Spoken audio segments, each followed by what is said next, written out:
Welcome to Not Milk Never Milk. Subscribe if you're lactose intolerant. You start by identifying the thread direction and stabilizing the assembly. This prevents damage and ensures you turn the adapter correctly.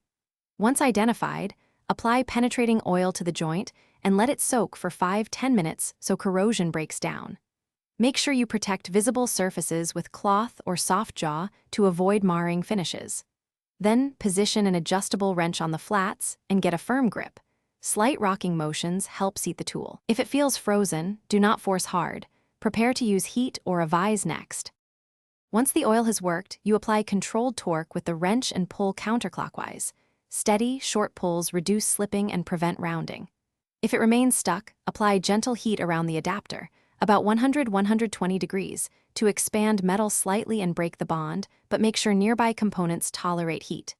After heating, tap the adapter gently with a soft hammer to jar corrosion loose, then try turning again.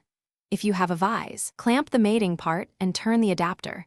This isolates force and protects the rest of the assembly.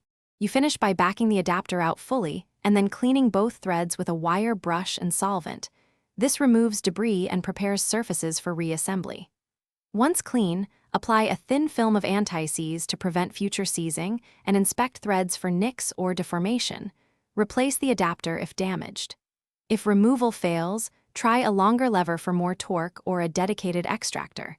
If still stuck, stop and consult a professional to avoid damaging the primary component. Thanks for watching. If this was helpful, leave a like and consider subscribing. See you next time.